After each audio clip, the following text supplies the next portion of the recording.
Okay, so Real Talk 101, episode 135. Natatawa ako. Okay, tapusin ko muna ito. Bago na naman ako magbigay ng kasagutan. Ay, Diyos mio na mga ito. At, and then, there is an ant, perseverance, okay? This is a message of patience. Whatever is going on right now, you cannot be so impetuous. By pacing yourself, the end result will be far more rewarding.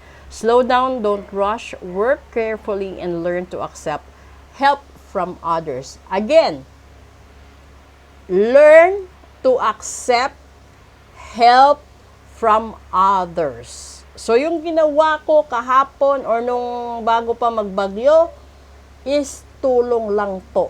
So, wala hong pilitan or sa pilitan, tanggapin mo man yung tulong ko or hindi, okay lang po. Okay?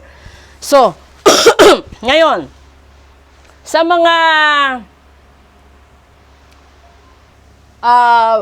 tawag nito, disipulo, no? Lahat naman tayo, disciples of God.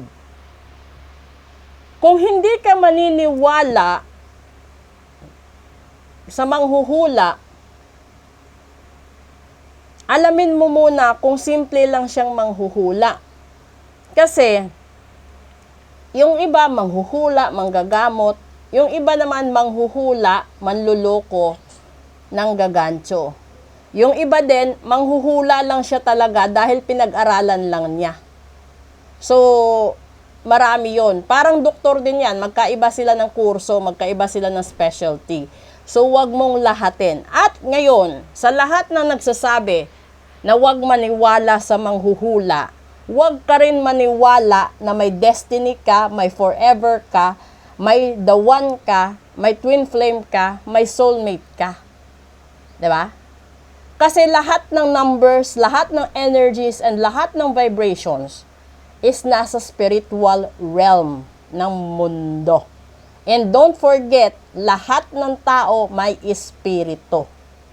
So, lahat ng tao may subconscious. Bago nyo ako tirahin sa mga Biblia at diretso sa Diyos, ngayon ito pa, naalala ko tuloy. Sinabi ninyo, huwag maniwala sa itinuro ko.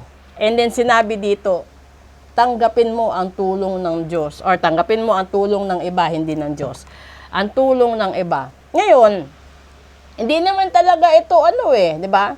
Hindi naman ito sapilitan kasi merong mga tao, nakikita nyo yung mga social media experiment, di ba may mga taong gustong tumulong, pero may mga taong ayaw.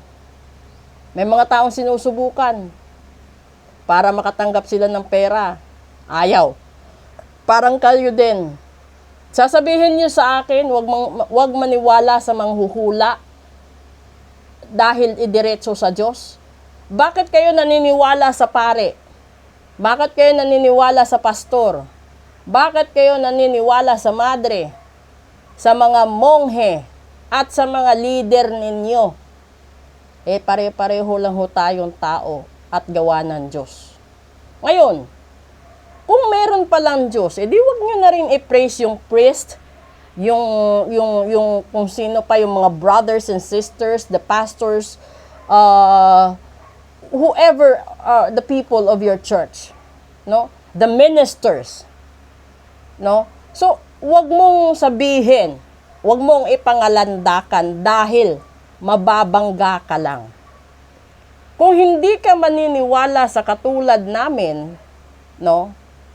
Much more sa pare, no? Sabihin na natin sa pastor. Paano ka nakakasiguro na si pastor is nakakakita ng milagro? 'Di ba? Paano mo sasabihin na si mother or si sister, ganito, ganyan? Kung may Diyos lang din pala, bakit pa tayo may pare, may sakristan, may pastor, may minister, may monghe, may madre, may lay minister? And then we have all those people sa church. No? Kaya bago ka mag-criticize sa isang paraan na itinuro ko, isa lang. Isang paraan lang para makatulong. Wala akong itinuro para mantugis. Wala akong itinuro para magkaroon ng tithing at wala akong itinuro, ito, gusto niyo ng diretso. Never akong nagturo or nag-preach ng gospel or whatever. Isa lang ang sinabi ko doon, saving people's lives. Those were saving people's lives. It's my own little way. So kung tanggapin mo, then good. Kung hindi mo tanggapin, then that's okay. Diba? Pero bago mo ako i-criticize, balikan mo, kung talagang may Diyos ang mundo. Kasi isa ako sa pinakamaraming natanggap na milagro bago namatay ang papa ko. Ay, namatay na, i-declare na, bumalik, and then nabuhay pa ng 13 years bago ulit namatay. Ngayon, doon sa nag-comment kong kulto, walang kulto na bumubuhay ng tao. Lahat ng kulto, pumapatay. Okay? Kung meron pa kayong gustong malaman, i-comment nyo, sasagutin ko. Gusto nyong malaman? The hidden agendas behind everything. Wala akong ginawa kundi makatulong lang. Wala akong inisip kundi makasalba lang. Wala rin akong sinabi, no? Katulad ng iba. Na you go to my church and then you provide the 10% or 20% of your income per month. That is not God's will. That is just your church telling you to provide the tithing that is needed. Maybe there is a tithing written in the Bible, but just like Catholic people, they can provide and they can share whatever amount they can afford, whatever food that they can afford, and they can respect and go straight ahead and believe in God without forcing themselves to provide the needs or the demand portion or percentage of their own income and profit. Yon. So, wag mo akong batikusin dahil hindi ko itinuro sa sangkatauhan na pumatay ng tao.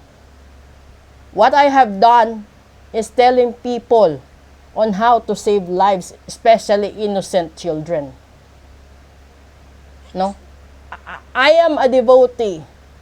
I am a volunteer to saving lives of people with cancer, mga aso't pusa, and then the animals thing.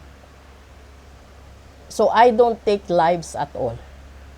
If I can extend a life of a person, then I will do so. Bago nyo ko batuhin, balikan nyo sarili ninyo. Kung hindi kayo naniniwala sa manghuhula, wag na rin kayong maniwala sa mga pastor nyo, sisters nyo, pare, madre, lahat. Dahil pare-pareho lang tayong tao. We just have different goals in life. We just have different targets in life. And I don't think sharing a good idea on how to save lives is a sort of manipulation. No. I did not force any centavo coming from that video. Binahagi ko. Dahil maraming Kabisayaan at Kamindanawan, alam yan.